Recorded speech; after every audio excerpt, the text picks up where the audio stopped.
Time for another episode of Circle of Trades. I'm Todd Studer, and Mr. Travis Waldstein, Air Serv Heating and Air Conditioning. Waldstein Plumbing is in the virtual studio with the Hawkeye banner over his shoulder, and we have all been paying too much attention to what's going on at the NFL Combine as we're recording this. That's been going on. And really, when did this become a spectator sport? That's what I want to know. You know what? When you get the flowing mane of hair that is Jennings Dunker, I mean, I think he does have the best hair of all time. That's. Son, my son's wife couldn't get her cut hair. I said, "Here's a picture of Jennings Dunker." And you know what? Came home a week later. You know what he had? He had, just without the curls, he had the Jennings Dunker red hair. So you know what? That's all right. I'm like, that's okay. So. The mullet was a bad idea in the 80s. How did it come back? This is more like Logan Jones right here, you know, right. with a receding hairline, you know. Well, Logan Jones, a local favorite around Council Bluffs, went to school at Lewis Central and has just been having a stellar career at the University of Iowa. Was he not did he not turn in the fastest for a lineman, the fastest 40 time? Fastest 4.90 unofficially was watching yesterday. I've never watched so many slow people run a 40 in my lifetime. They probably all outrun me in the 40. I have no freaking doubt about it. But I watched yesterday. I watched the lineman run, and I'm going to tell you what, I've watched every second of it, and it's like watching the drills and stuff.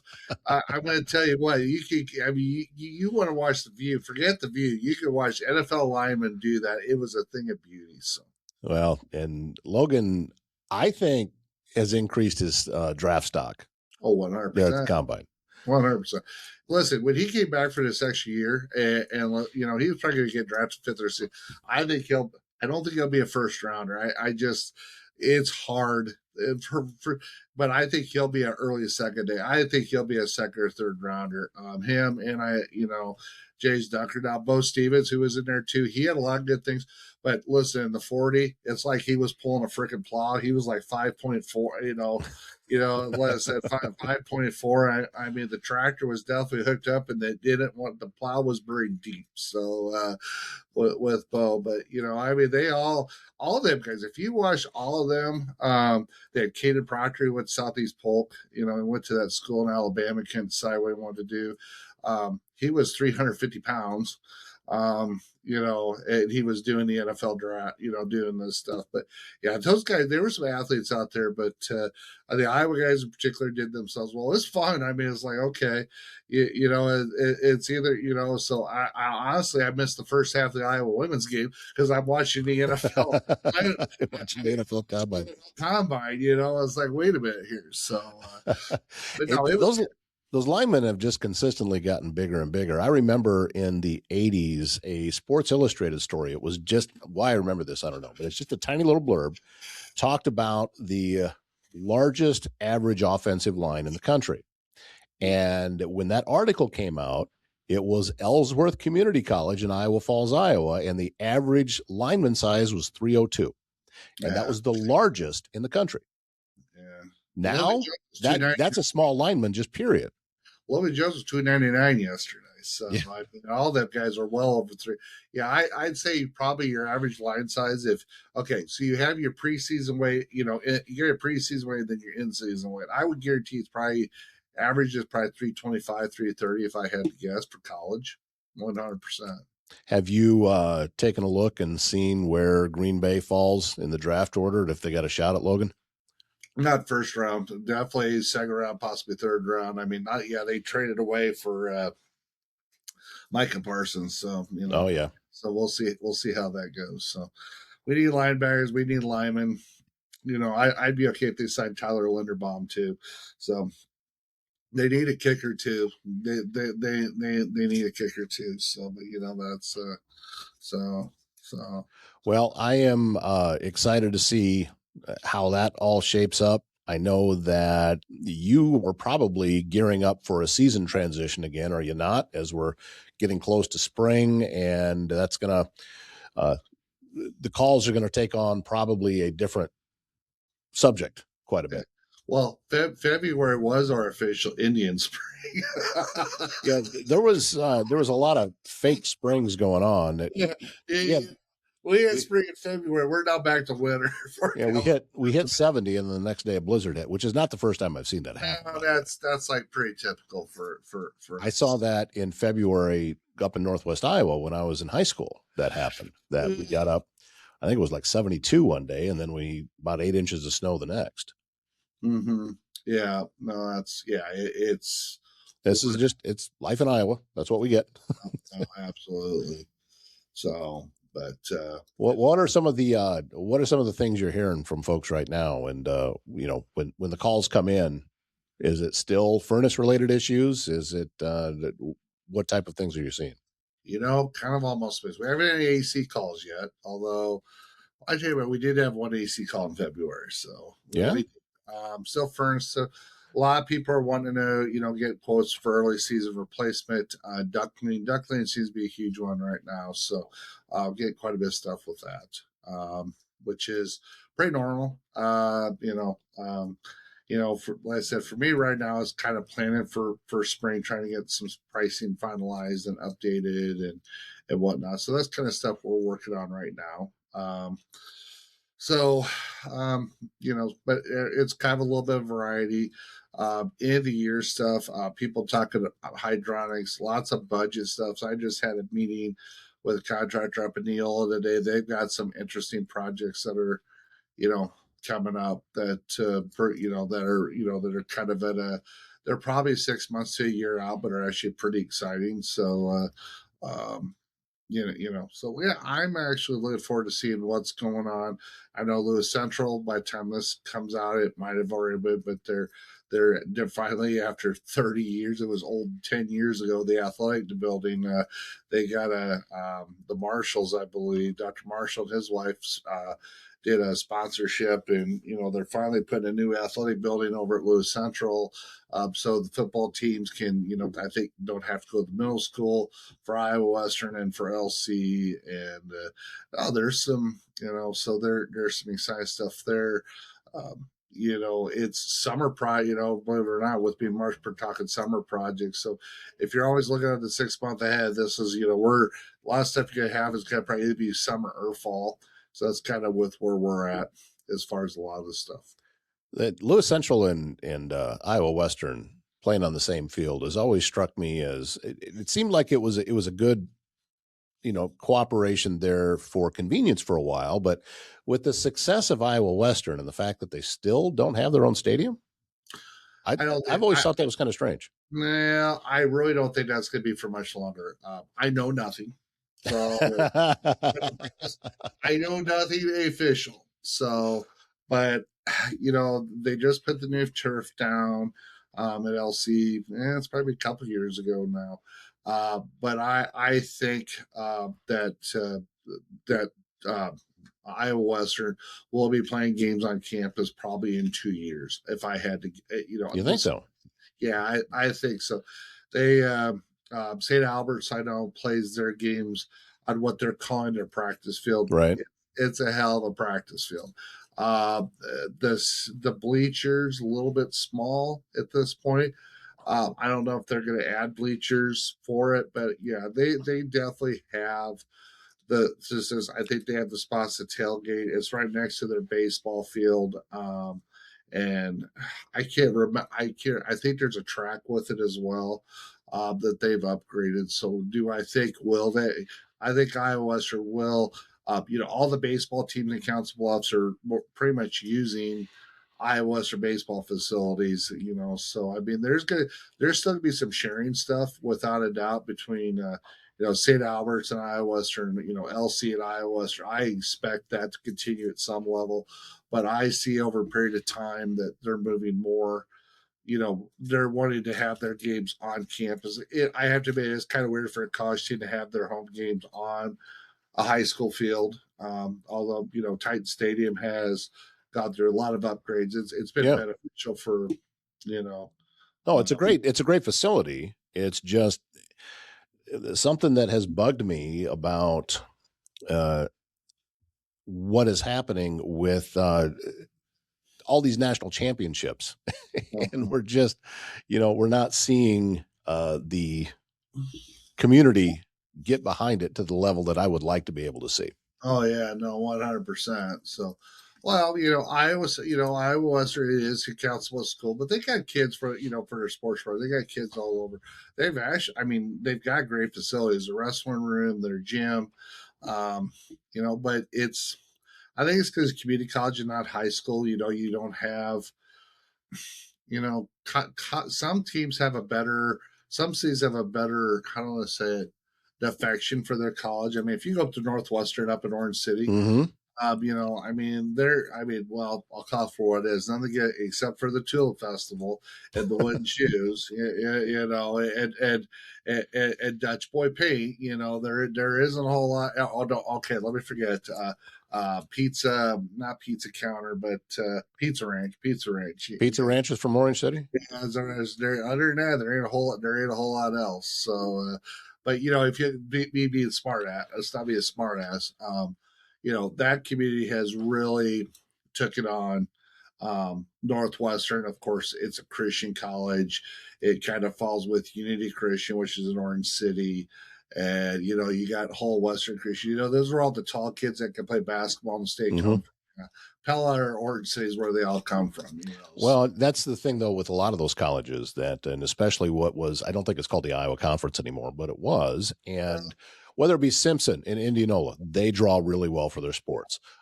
Central in Pella, Luther up in Decorah.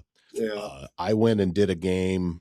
I was broadcasting. Central was at Wartburg in Waverly, and that was packed. They come out and support the teams. I would just really love to see this community and this region get behind Iowa Western the way that we see other places, because you don't see this level of success.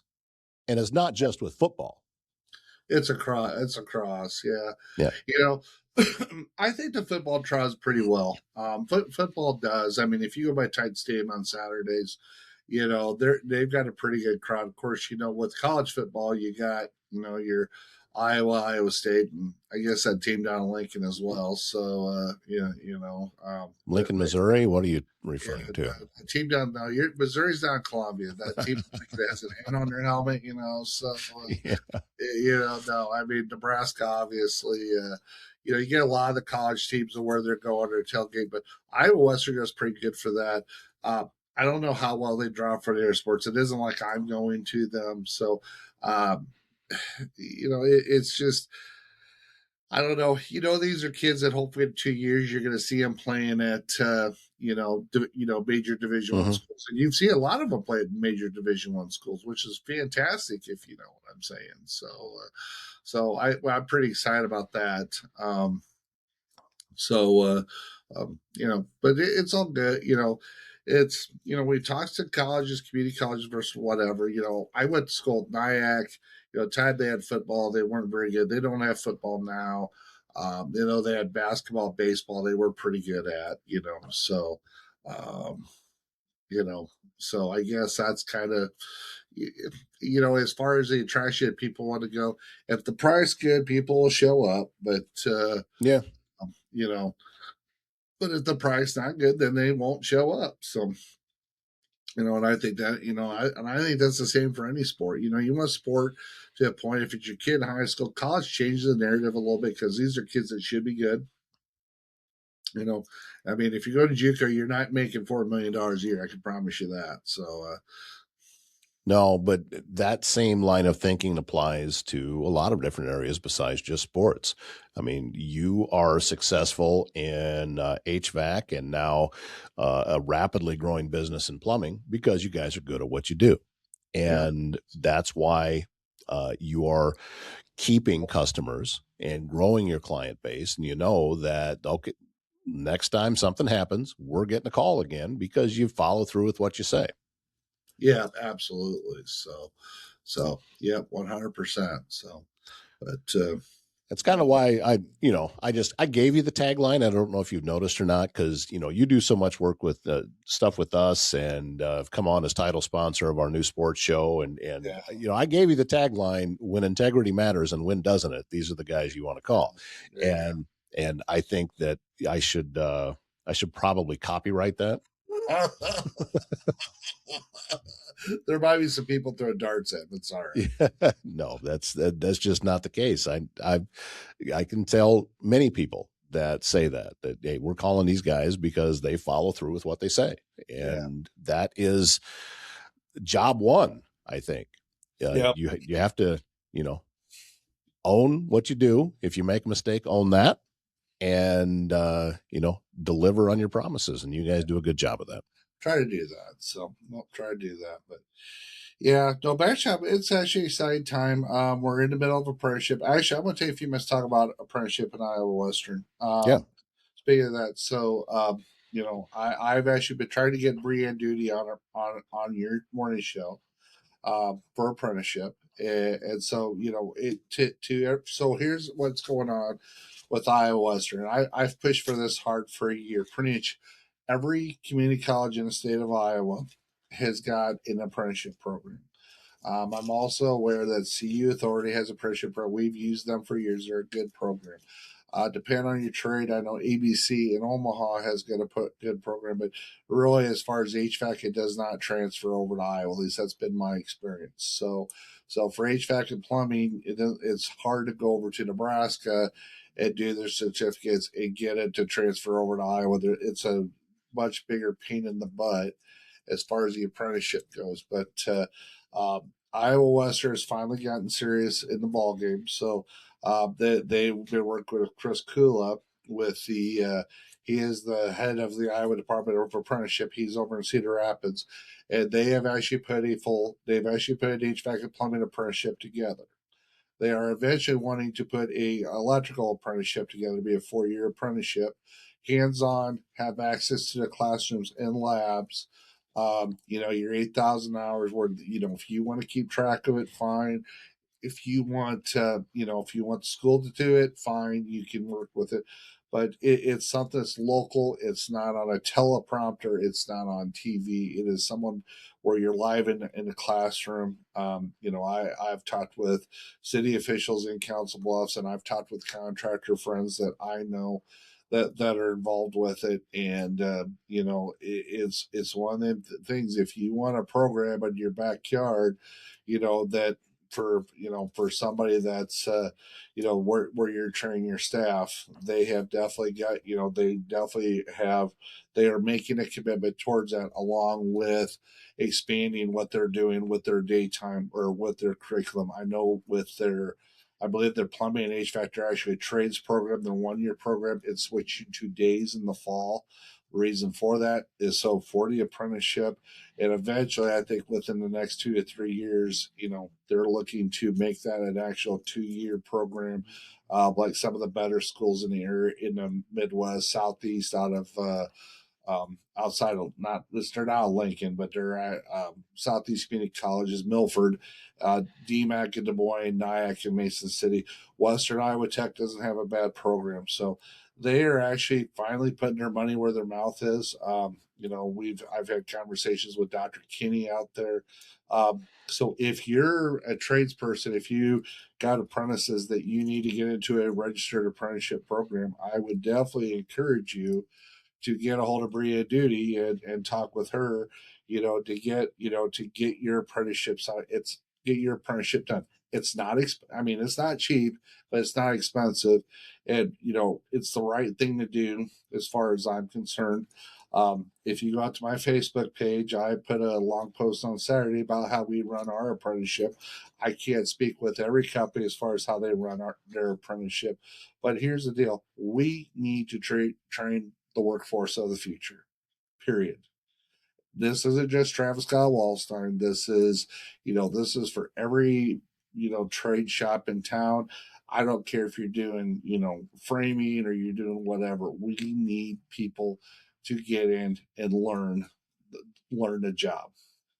So, but if you don't want to get your people involved with it, you're missing the boat as far as that goes. So I would definitely encourage you, if you're interested. I'll try to find Brienne's number on Iowa Western. So, and I want to get her on too to talk about.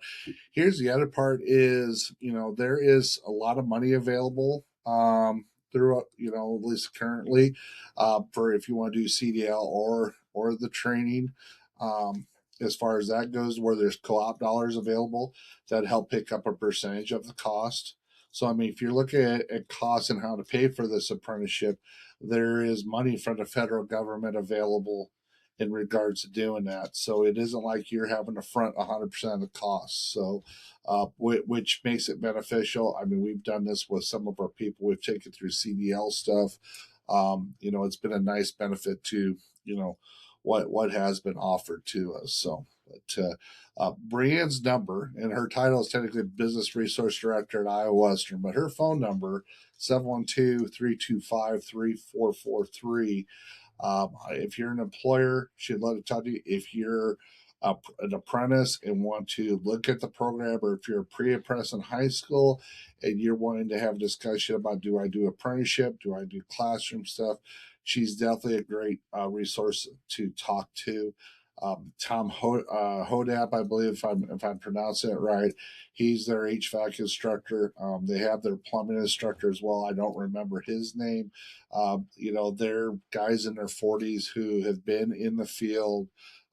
They're required to carry the NCCR certifications that are involved with the trades, that to be able to teach it. They're spending money on labs. They're going to be, once the diesel mechanic shop gets done, they're going to be doubling and tripling the size of their labs for the trades, because they know they're needing to get people through the program. So if you're local, if you're in high school, please, there is opportunities. You don't got to go over to Omaha. You don't have to go to Des Moines. You don't have to go out to Milford, Nebraska.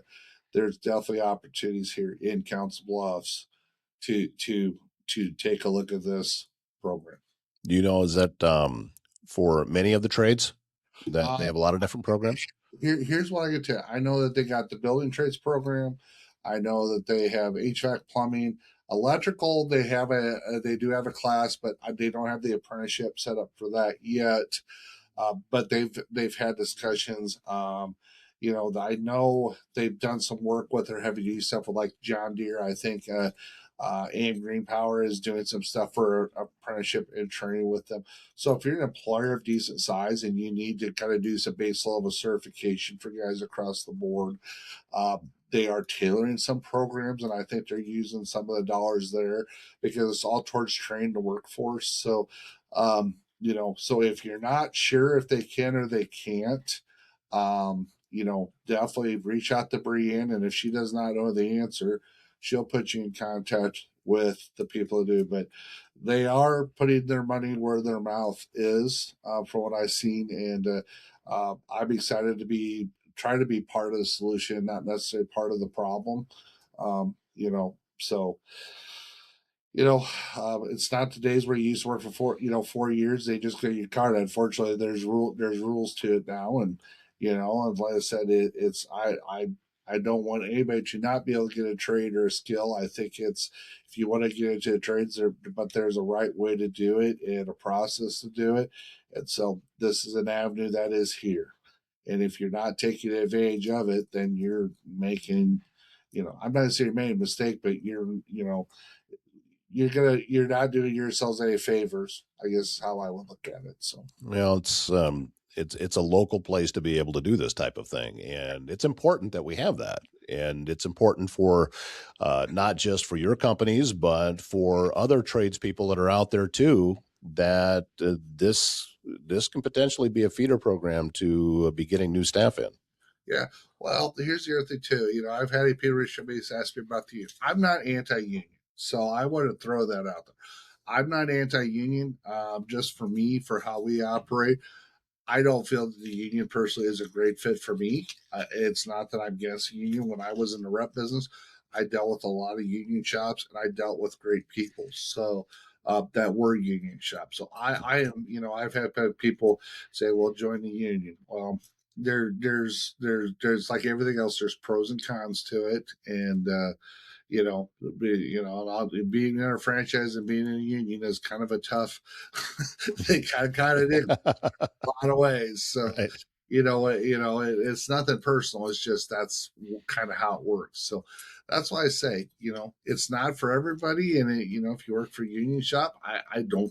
That's fine as long as you're somewhere to where you're getting the skills that you need or you want your employees to have to be able to turn out and be able to be productive and make real money and add to you know add to the be able to make a living and help your community and grow, develop, and be able to have life skills, 100% for that. So Well, that again, out at Iowa Western, and get a hold of Bree, and she can fill you in on all of that details about that. So, you got anything else for me today that is just pressing and cannot wait until next week?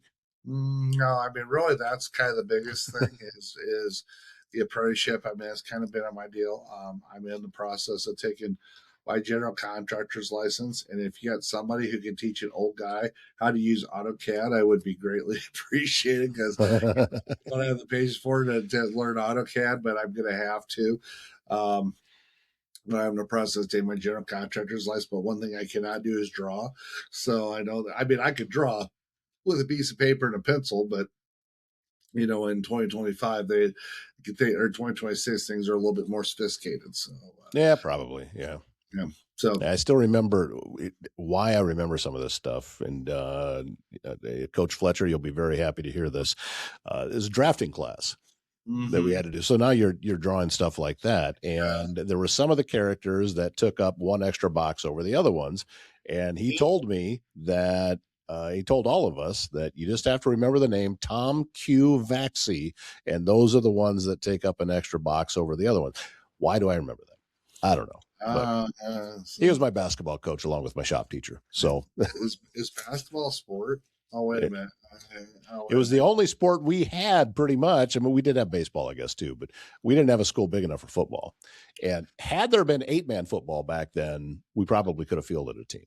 See, there you go. But we didn't have, that was not a thing in the 80s. You remember? Yeah, I do. Yeah, 8-man football there definitely wasn't. So that's what happens when you have the Sibley of Cheat Generals. When our freshman team went and played their varsity, and we beat them like 55-0 on their homecoming night at home. And did I see that? Bedford's playing 8-man now, aren't they? Yeah, Library School Southwest. I mean, this was a 2A school back in the late 90s when I was doing games for KMA. Yeah. And now they're 8-man. I mean, they had 100 kids out on the field at a time.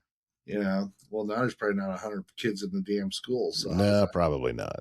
But I always loved going to Bedford. They treated us well. All the elementary kids would plastered all of these colored pictures up on the press box for us, and we'd get a call usually on Wednesday before the game and said, "Okay, do you want a fruit tray or a meat and cheese tray?" Well, you know the answer to that. Well, me, it's meat and cheese. So. Yes, exactly what it is. So, one meat out of ton of cheese. That's okay. So. That and what kind of pie do you want? They get each of us a pie. Bedford was great. I used to love those guys. That's pretty nice. So. Yeah, I know. That was back when, in my previous career, I was still kind of treated like a celebrity a little bit. Yeah, no, absolutely. Ooh, God, I'm all of a sudden I go up take a nap or something. So, but I need to get some energy drink into you or something there. Yeah. So that's good. So go home or take a nap or whatever. That'll do it too. Yeah, all right. That'll do it too. Well, you got a lot of work you got to get done yet today, and I appreciate your time and jumping on here and getting this information filled out about the apprenticeship stuff that's going on right now at Iowa Western. So you're right. Yeah, we need to get her on to talk about that on my show too. I really want to. I mean, they're doing a lot of cool stuff with the instructors, either on the credit side or on the continuing ed side. In all honesty, the reason I went through their CDL program last year, I've got a couple more guys I need to get through it. There's a lot. I mean, they're trying. That's the thing. They're really trying. And if you're an employer looking to do something with your staff, they're trying.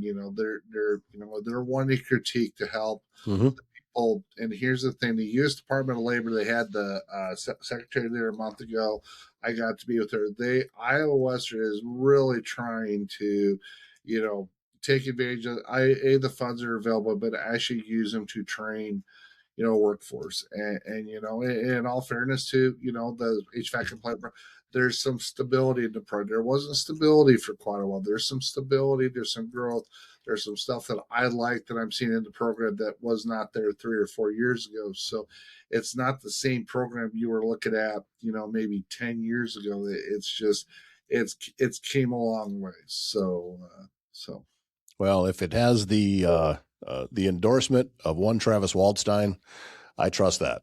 Yeah. So appreciate you, sir. Thank you so much. And we're about entering basketball postseason play. So you're going to go dark and just be riveted to your TV because you're such a huge basketball fan. I've been watching the Big Ten wrestling tournament this All right, my man. Thank you much, sir. We'll talk to you soon. Yeah.